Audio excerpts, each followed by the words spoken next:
What's going on, guys? I'm Chris. And I'm Ryan. And welcome to Looking Ahead to Beto Days. So, Ryan, this is our first episode that we are co-doing. Yeah. This is a supplemental episode. Just trying to kind of figure this out. So we had this big gun discussion a few weeks ago, and it was apparently pretty popular. So since then, Beto's obviously released a new plan, so we just thought we would... he's added to his plan, so we thought we would talk about what he's come up with and just kind of clue you guys in. Yeah. Yeah, the plan got released. We did the episode, and then like 2 days later, they released the gun plan. And from what I'm seeing, because it went from a 5-point plan to what, like a 9-point plan? Yeah, it's up to, what is it now? It's 9 on the website. Yeah, it started off as 5, so. Yeah, they just keep adding to it, and that's the way it should work, I guess. That's a sign of an evolving campaign. It's a sign of a candidate who's listening to people and adding to stuff. Yeah, you can't just have like a stagnant thing. Right. You have to be able to be fluid, because sometimes something doesn't work and you say something that people don't like, or you say something that sounds really good but you need to elaborate on it. Right. That's kind of cool. What makes Beto interesting. But before we get on, I listened to our last podcast. So our last podcast it was the Houston debates, and we did a little segment about where I actually went out and I recorded some supporters saying, "Why Beto?" And just the whirlwind of activity going on. I never really had a chance to listen to that. And so I finally had a chance to listen to it. You did a great job editing it, by the way, Chris. Thank you.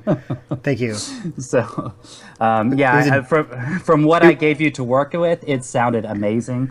But it definitely made me realize that, there was a lot of supporters there who I got some really great stuff with that just didn't come out. So if you didn't hear your voice, I think you mentioned this, Chris, if you didn't hear your voice or you didn't make it, please let us know. We would love to hear from you, because, I had a lot of great people who I talked to who the audio didn't come out. This outside was... It was just great, though. It's because you guys, they were so fucking loud, man. Like, they were really, really loud. In fact, one of the interviews that you did, you couldn't hear anything but the people going, B-E-T-O, Beto, Beto, Beto. And I actually took that out, used that as the intro to the segment, and then bookended it with that same thing, just because it sounded dope as shit. So, we got really good stuff, but we want to make sure that, like, if somebody's talking to us, we want to be able to get that. So... Sorry, go ahead. No, you're good. No, I was just going to self-flagellate a little bit that I'm really sorry that I didn't get those people in there. So, we're still learning how to do this. So, the day before, I literally went out and just bought this handheld reporter mic that seemed to work okay. So, I already learned a lot of stuff on how to do things better. So I'm hoping to put that to use here soon, actually. Yeah, just like the Beto campaign, the podcast is always evolving. Like I said, we started with this bad episode. I wouldn't say it's a bad episode, but it was literally 3 of us sitting around a mic, and we've expanded to, like, I've had people all over the country. We started just me. Now we brought Ryan in. Ryan's the co-host, and we're doing like so many big things here. Getting the audio, getting our audio just right. And like we were saying, if you recorded audio and you didn't hear yourself, go to @look2 Beto Days. That is our Twitter. Shoot us a DM. Say, hey, I didn't hear my voice, but I'd still like to be on the show, and we'll get you right on here, like, for sure. Easy. And even if you don't want to come on the show, we'll even take an MP3 of you just telling us why you like Beto, and we'll take that too. Yeah, sure. Send us your MP3s. Yeah. We can easily. I can edit that down, switch things up, and kind of fit it into the show. So if you can get that to us, that'd be great too. We have an email. It's lookingahead to betodays@gmail.com. yeah, just hit us up that way. And it's actually going to be super, super important because Ryan is actually going to the Iowa Steak Fry. I am. So, yeah, I'm actually planning on making a trip all the way out to the Iowa Steak Fry. If you don't know what the Iowa Steak Fry is, Which I didn't. Yeah. So I didn't at first. I had to ask a few times. So fry I'm pretty is sure Iowan for barbecue, actually. They aren't actually deep frying steaks. They're just actually grilled steaks. Which was my first question. I was like, who the fuck is deep frying steak? Like, what monster came up with this? That was actually my first thought. I was like, okay, now I'm excited to go this. I was thinking like steak on a stick or something. I don't know. I had weird vision. No, it's just grilled steaks. There's apparently barbecue. So, yeah, go to basically eat a bunch of barbecue. Beto's going to be out there. He's one of the first to speak. It's going to be a big rally. So this is a big campaign thing for Iowa and for the campaign in general. The steak fry was Obama's coming out party. So if you remember back in 2008 when he was running, he was trailing Clinton for a while, and then he went to the Iowa Steak Fair, and that's where he started really catching on. So we're really showing up there. We're going to have a big presence, be as loud as we can. I'm going to be there all weekend. There's canvassing. There's a climate strike. I think there's a presidential forum I will be attending. I'm still in the process of finalizing my itinerary and getting scheduled. I hope to have some great interviews for you guys. So, all the audio issues that I had previously, I've ordered a whole bunch of new mics and different equipment. So hopefully I'll be prepared and actually have, I won't miss anything this time. So, yeah, that should be a blast. I said when I started this thing, when I started working for Beto, I was like, it would be nice if I took a trip to Iowa since I'm actually helping out with the presidential campaign. I feel like that's something you should do at some point. Just go to Iowa. I don't know why. Is that like a pilgrimage or something that you need to go to Iowa if you're helping with the presidential campaign? It's like a political pilgrimage, and I'm just going to live vicariously through you. Ryan's going to go hang out with politicians, and I will be at work. Well, I'm more than likely going to be mostly Beto supporters, is what I really hope. Grab a bunch of Y Betos and talking to volunteers. Maybe Beto's got some great volunteers. Ryan's really set up some great interviews with a lot of the people who do just a lot of stuff. A lot of the social media team's going to be there. A lot of the canvassers and stuff like that. Mm-hmm. Hopefully, I would. Maybe get a few paid staff. I don't know. They can't always talk on microphones. So, but if I could get some actual staff members, maybe get them to talk to us. Basically just going out there, seeing what I can do. So I'll get as much stuff as I can. Hit him with the fluttery eyes. Just rock them right at him, please.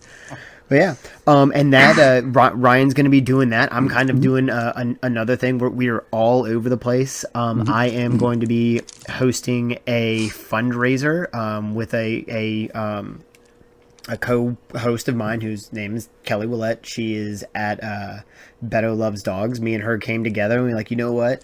Let's do something else. A part of being a Beto supporter is uplifting other candidates. And she said, well, why don't we try to partner with Marcel McClinton? And for those of you who don't know who he is, Marcel is a mass shooting survivor who is fucking shit. He's fucking tired of people dying, right? So he's going to he's running for city council in Houston. So me and her got together and we're going to host a fundraiser up in Northern Virginia. We're going to fundraise for Marcel for city council, and we're also going to fundraise for March for Our Lives. We're going to split the donations between Marcel and March for Our Lives because, as the rest of this podcast will tell you, I'm not a big fan of the things that are going on with this country as they pertain to laws, and we're going to lead that gun laws, and that's going to lead us right into Beto's gun plan. And as always, we always start with a quote, and I think we all know which quote we're going to go with, and that's Beto saying, "Hell yes, we're gonna take your AR-15s," and I'm for it. There's no reason to have that.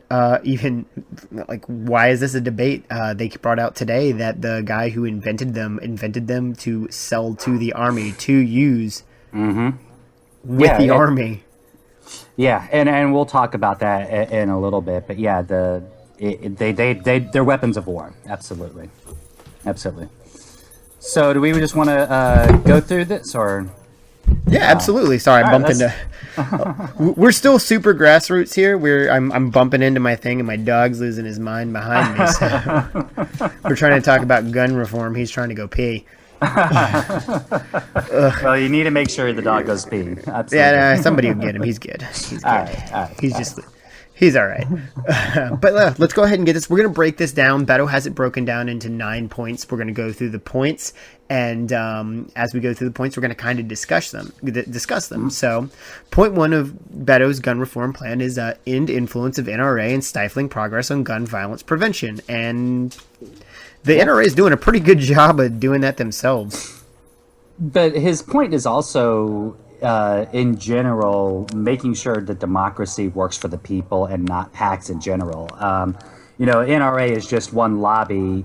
There's lots of different lobbies out there. We're not going to be able to get the any gun kind lobby. Of real, yeah, like we're not just the makers. Yeah, we're not going to be able to get any kind of real progressive reform done while we still have these kinds of PACs that are able to, just throw money at the problem and get people upset. So we're going to have to counter the NRA, not only in making sure that they can't influence politicians, but also counter their message, make sure that they're not influencing voters. And so there's really a couple points to that, making sure that voters are informed and voters aren't susceptible to the NRA talking points as well. Well, and that kind of harkens back to, the whole hell yes, we're going to take your AR-15. And you had Democratic Senator Chris Coons come out and say, that's a bad, you're playing right into the NRA and the Republicans' hands. Well, no shit, they're going to do that anyways. Like, for real. Yeah. They're going to say that shit anyways. Yeah, Pete came out and said the same thing today, the other day, actually suggested that we shouldn't, that was a step too far. It's like, no, we shouldn't be concerned about what the other side is going to say about us. If it's going to energize, we shouldn't be concerned that our talking point is going to energize their base. That's just not how you do it. And he originally said that. He said, they're going to call us socialists anyways. He said that in the first debate. And when he came out and said that, we have Mitch McConnell and Donald Trump at least pretending. I don't want him to pretend. I'm not here to play house. Can I just say either who the hell is listening and believing what Moscow Mitch is saying? Like, seriously, if you believe that he is going to do anything about guns at all, if you actually think that there's any chance of working with him, then you're stupid. There's no way he's going to do anything. You're really grasping at straws at that point. Yeah, so let's just go ahead and drop that. If you don't believe in the policies, say so, but let's not back it by saying, well, it's going to get the Republicans upset. So So I bet we could turn that into a podcast episode talking about just the NRA and all their death threats and stuff. So we could do an entire 4-hour segment on just how shitty Mitch McConnell is, and I'm 100% sure we could get Dan to come back for that one anytime. He hates that guy. It might be our most popular episode too. It would 100% be. It could just be us for 4 hours just going fuck Mitch McConnell. 4 hours. We have the most listeners we've ever had. So that brings us to point number 2, and that's to create a nationwide gun licensing system and registry. And you have to have a license to drive a car, right? So you should have to have a license to own a gun. You have to have insurance to drive a car, and you have to have requirements. You have to know how to drive a car. Well, his plan requires you to complete a gun safety course. There was a case recently and today, a 4-year-old girl, I can't remember if it was today or yesterday, a 4-year-old toddler shot herself.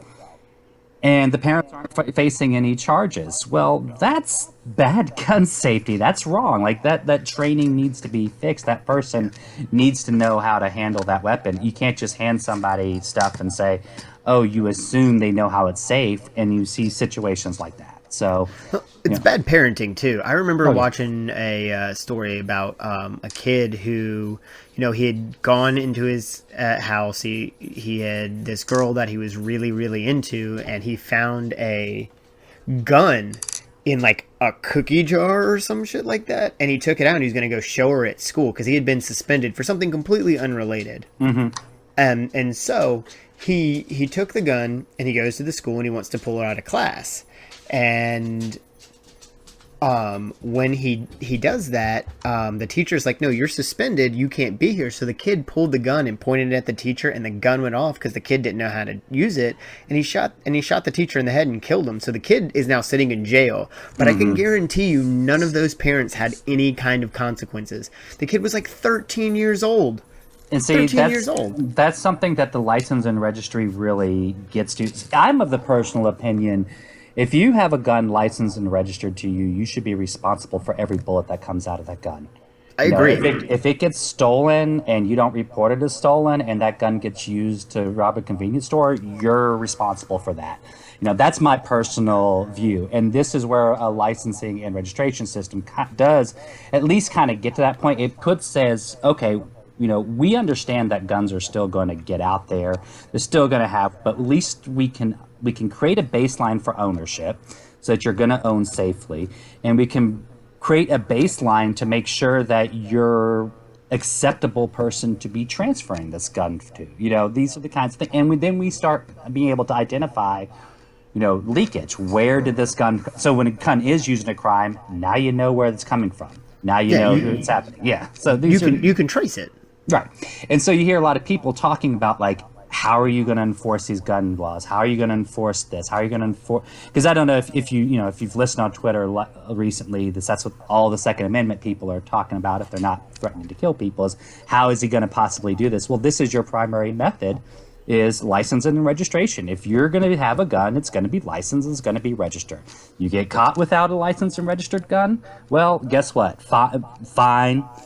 Maybe confiscation, maybe not. I mean, the actual consequences are still kind of to be worked out. But yeah, to follow the law, you're going to have it licensed and registered. And if it's not, then you are breaking the law. And that's pretty straightforward. I mean, they would have had to have done that with cars at some point in time. Once the original cars wouldn't have had any kind of licensing or any kind of that I know of, that would have come later after cars had been out. And it's not a hard ask. Like, just say to gun owners, hey, we won't even make you pay. Just register your gun, get licensed. Let's run a background check on you.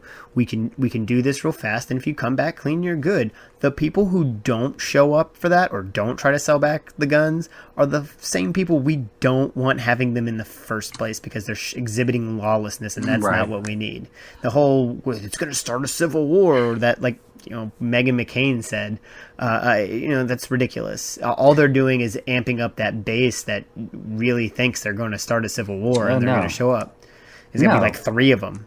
No, we don't like of course, like they make these scenarios like we're going to go door to door, and it's like we don't go, like we have a opioid crisis in this country. We don't go searching door to door for fentanyl. So let's get this out of there, and I say this, well, I guess we'll talk more about the buyback, but this kind of goes into the buyback as well.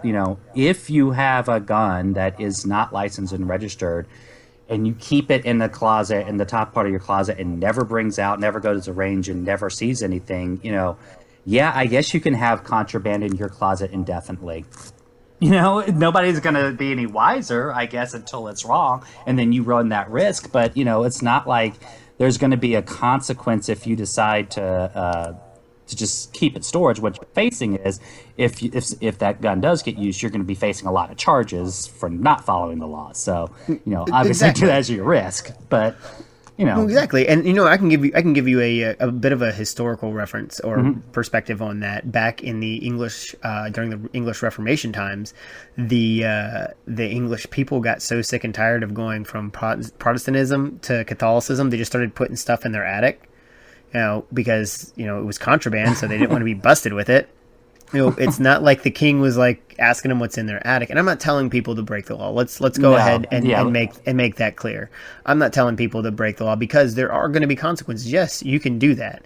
And there's how many people have a bag of weed in their house right now, Right. And then nobody's messing with people, and guns are completely different, and I'm not endorsing that at all, but there are going to be consequences if you fuck up, right? Let's say your kid comes in and goes, oh man, I'm going to go be Rambo in the backyard with my dad's AR, and then Well, he accidentally shoots and kills the neighbor kid.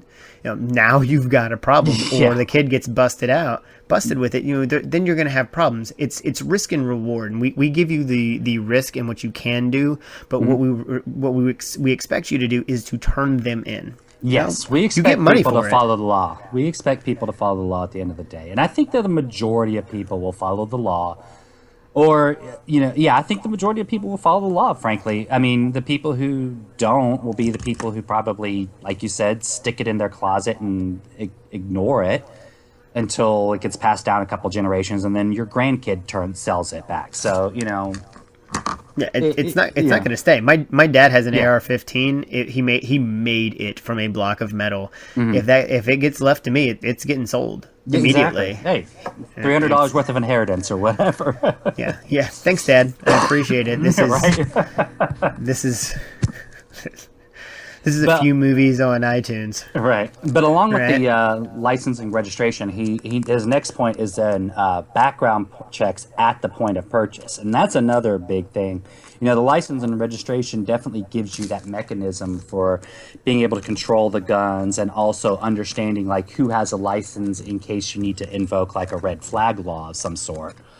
But the background checks is really what's going to cover your transfer. And I think I said this in the gun episode. In Texas, it's perfectly legal to buy. I can meet somebody online and go buy a gun. I could buy an AR-15 out of the back of somebody's trunk that I just met on Craigslist, as long as they don't know that I'm going to go hold up the convenience store immediately after. So, that is terrifying. Exactly. So those restrictions need to go. Yes, we'll need to open up the databases, obviously, so that way it can be checked. We'll need to work out some mechanisms. I mean, I think this is a very big area where if gun owners want to be part of the conversation, Beto wants to hear from you, and these are the kinds of areas where he would like to hear from you. He has some ideas on here on license and registration and how background checks would work, but maybe you have a different idea of how we get to universal background check. We can work something out, but this is, we got to start with, we're going to do background checks. Oh, yeah, no, absolutely. And that's one of the great things about his campaign is he brings everybody in because he wants to hear from all of us. Everybody has good ideas. And I was talking to a coworker who, I believe is a Republican, but he's kind of looking at different options and seeing what else is out there. And we were just talking, and he was just genuinely listening. And we were talking about stuff like this, and he agreed. These shouldn't be on the streets. Universal background checks, like that should be a thing. Yeah, and I mean, this is something that has 80% approval, and yet it's just not done. Dude, I think it's higher than that. I think it's like 94% of people want universal background checks. Like that was the last thing I saw. I think the mandatory buybacks is like 52%. Yeah, it's almost split evenly. Like and that's still very early in a campaign where Beto would be able to really make a case over. If you think about it, over the course of a presidential campaign for the next year, you keep hammering that that support's going to rise. Oh, absolutely. And the more bodies we have to bury, unfortunately, the call is going to rise, and it's been rising. It's been rising since Columbine. I mean, you had a lot of people who were blaming video games, and they kept blaming video games, and and they try to blame video games. It might have been pervasive in 1999, but the more and more we see, it's not the case. I can tell you 100% that I play the Legend of Zelda games. I've never put on green tights and gone out into the woods, played my ocarina. Just like that's not a thing. Some people do that, but you don't. I don't get me wrong. I might, and I've dressed up for Comic-Con before. Don't. Oh, okay. Don't. I'm one of those. I've done a Ren Fair once or twice, but I've never done Comic-Con. Ren Fairs are fun too. Yeah. But so the next point in his plan is to ban assault weapons, trigger cranks, silencers, bump stocks, and high capacity magazines. And if that sounds like something out of Call of Duty, you'd be right.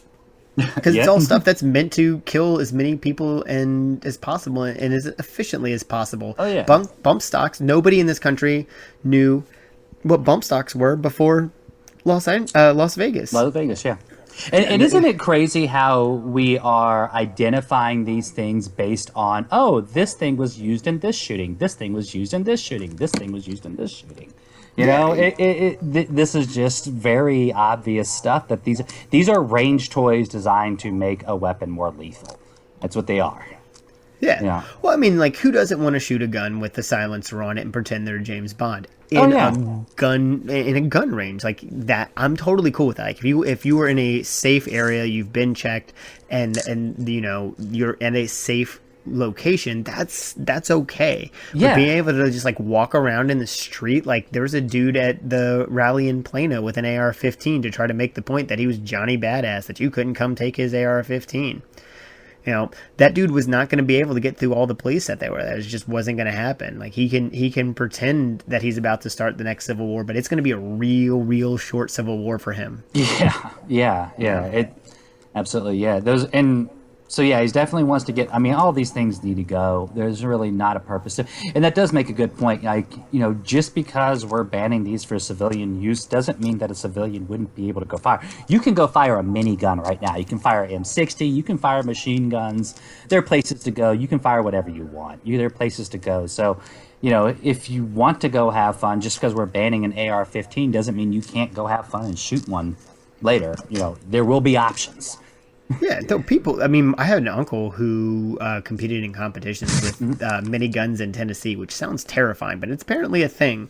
But like stuff like that is a controlled situation. It is not just some dude in your neighborhood that just bought an AR-15 or an AK-47 because he wants to be cool on Instagram. Yeah, that's not something, and I think I even mentioned this when we talked about the guns. You know, if maybe we had a different environment surrounding guns and surrounding these weapons, where there was more respect for them, where people actually kept them in gun safes. People, you know, I think about it like these are weapons of war. When I was in the Army, what I had to do in order to get get my M16 or AR-15, you know, it was, you had to check it out. It was locked away. It was, you know, a lot of controls around when you could use it, how you could use it. You know, if those were those kinds of requirements, maybe we would be talking about this, but that's not the environment we have right now. So they have to go. They just cannot exist with the type of gun laws that we currently exist and the gun culture we currently have. These things don't belong in people's basements. You just don't. No, not at all. It's the Wild West out here, and it's not a controlled situation. The fact that the Army is that controlled, but the public isn't, should tell you everything you need to know. And that's why this national buyback program for banned assault weapons and handguns is such a key piece of that, because we need to get them off the streets. And by offering an incentive for that, like let's say if you paid $300 for your AR-15 and the government's going to give you $600, I'm taking that every day. Yeah, right. That's double my money. I'm cool with that. You know, but you have so many people, and this harkens back to the hell yes, we're going to take your AR-15s. He's not going to take your AR-15. You're going to bring it to him, and you're going to sell it.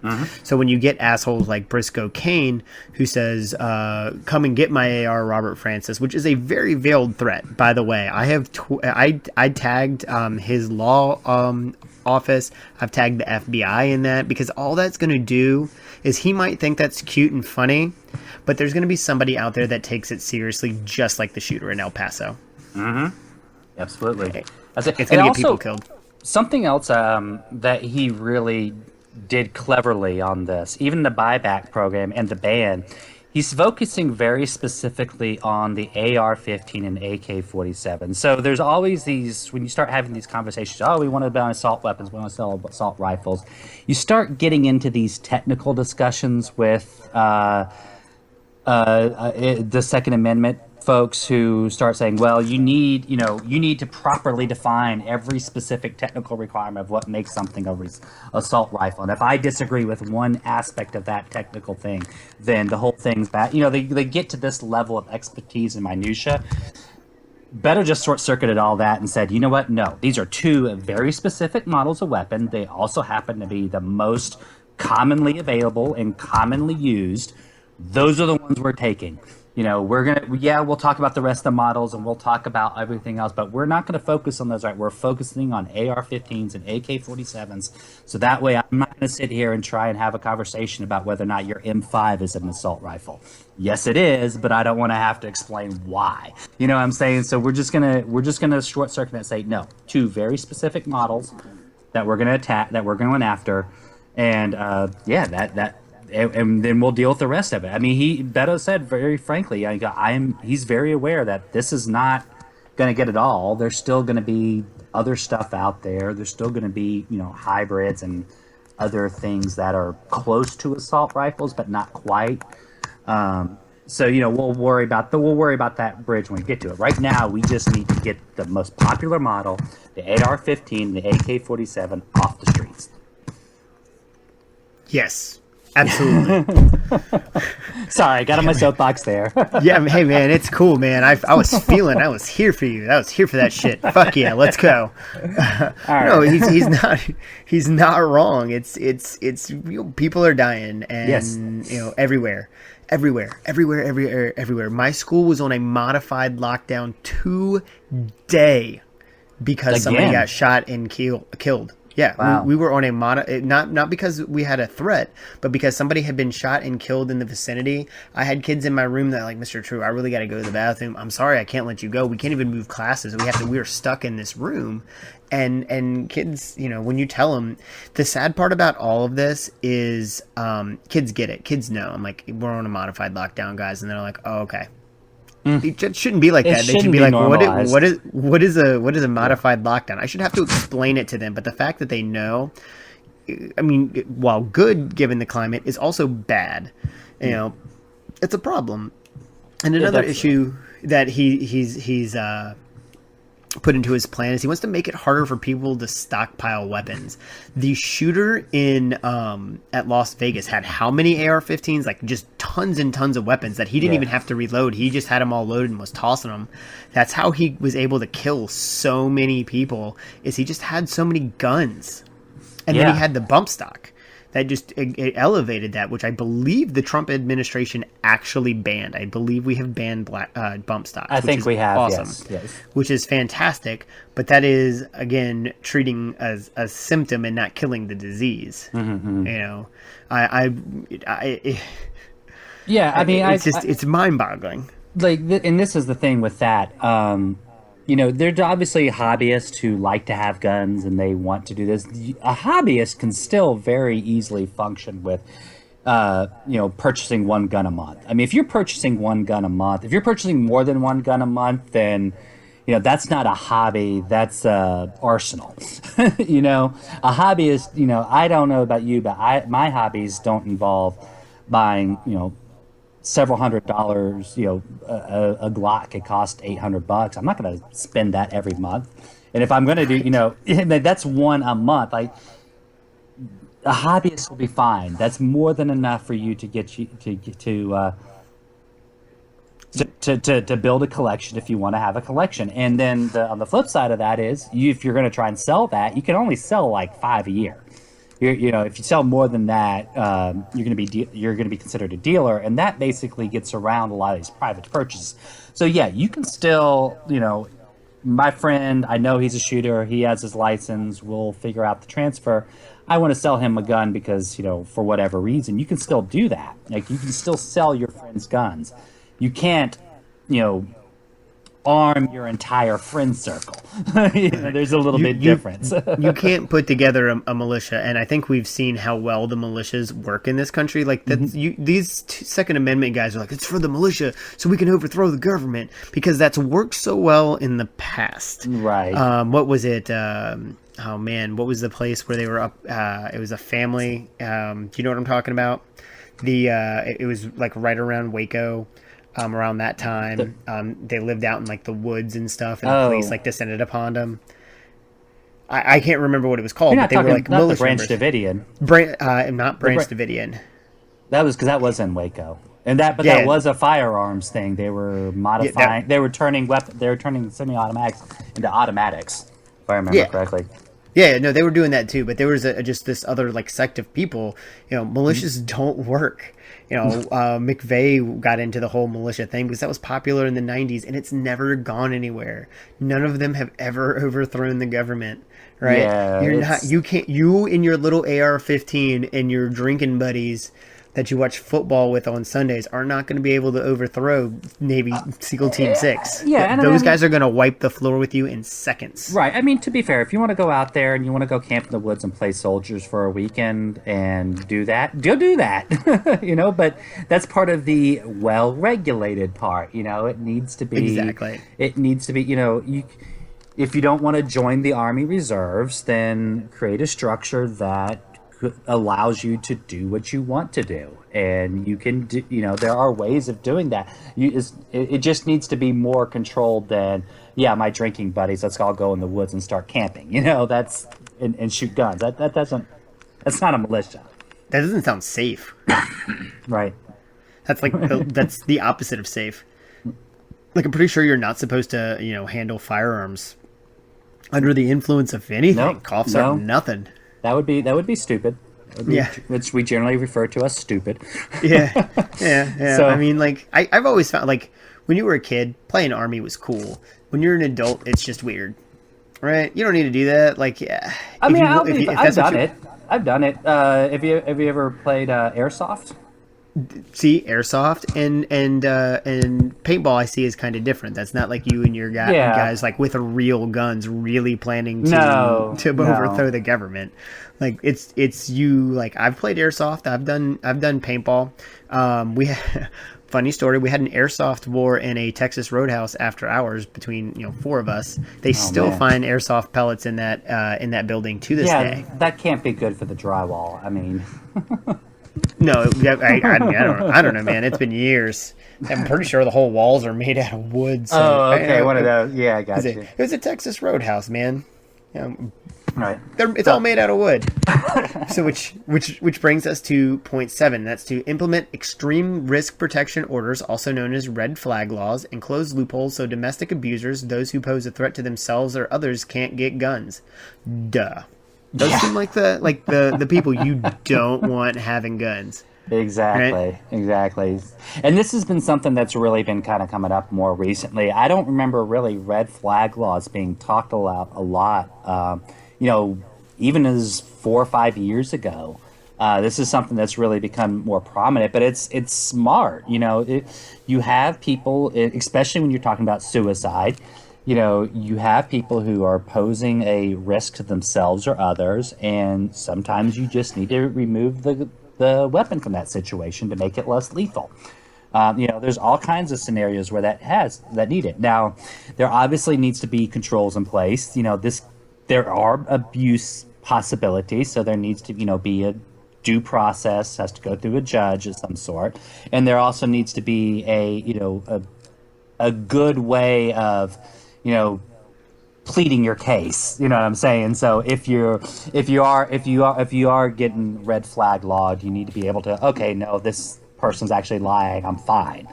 Similar to a lot of those laws where they could not incarcerate you, but put you on a mental health hold.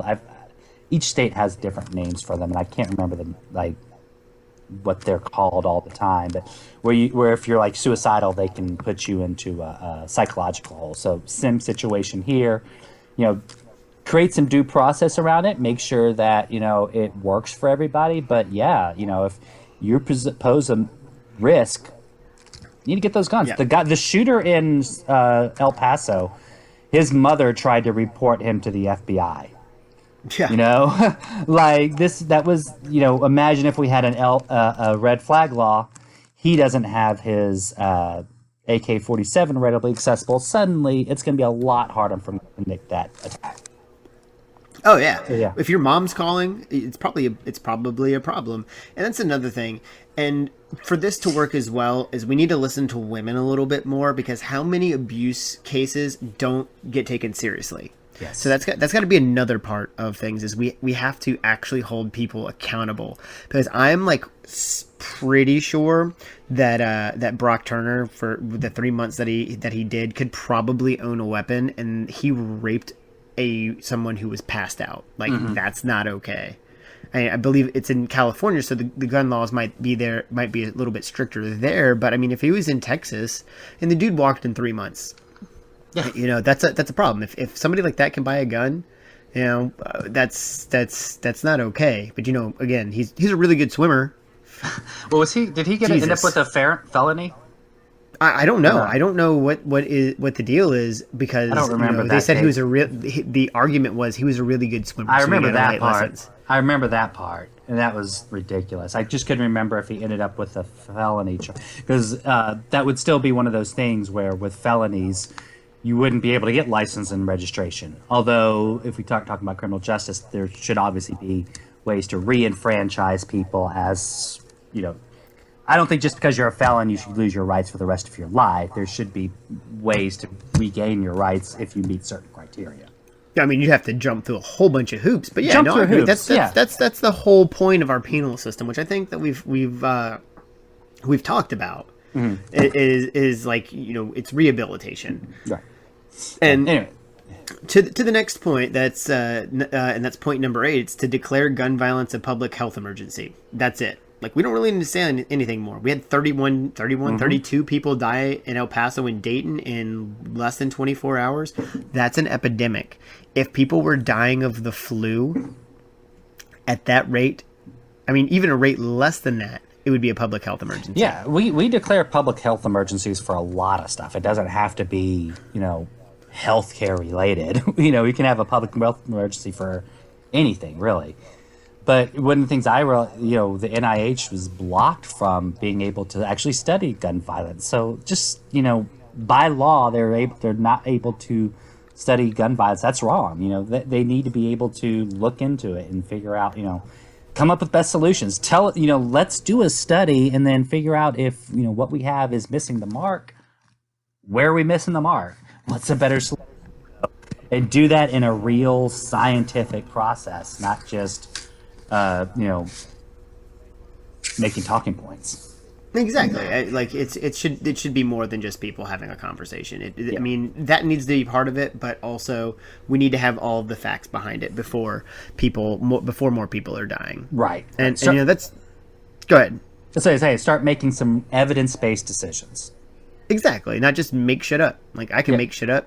It's easy, but we need hard facts, and we really want to go at this the right way. Right. And this will bring us to our final point. That is point number 9, and that is to make gun trafficking a federal crime. Mm-hmm.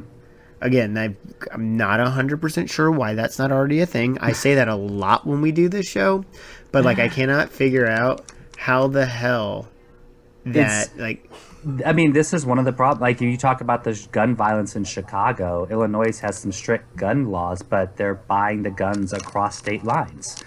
I have a friend who's from Chicago. He said the guns aren't coming from Chicago; they're coming from Michigan, where they bring them across the border.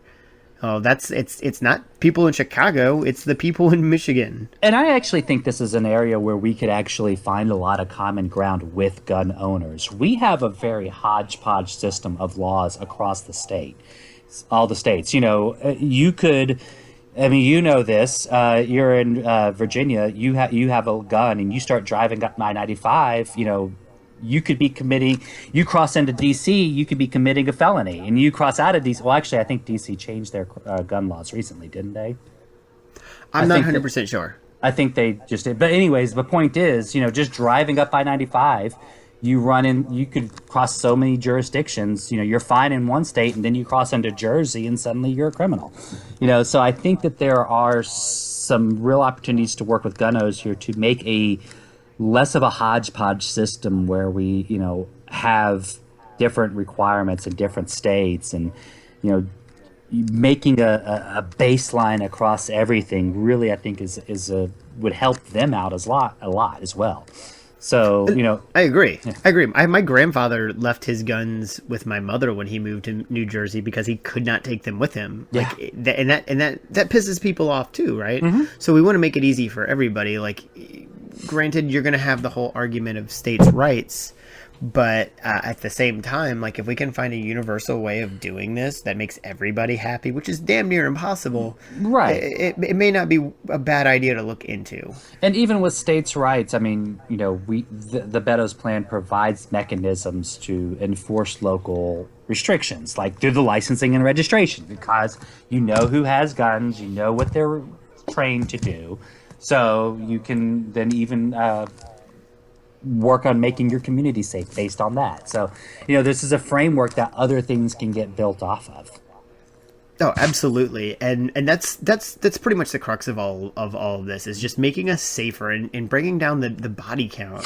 It's just so many of us dying, and if you go through Beto's plan, there's a bunch of different bullet points in here as well, as far as like reversing the Trump administration's policy of allowing fugitives to purchase guns, undoing, and this has always blown my mind, just undoing regulatory action that allows access to 3D printing of plastic guns. Like what?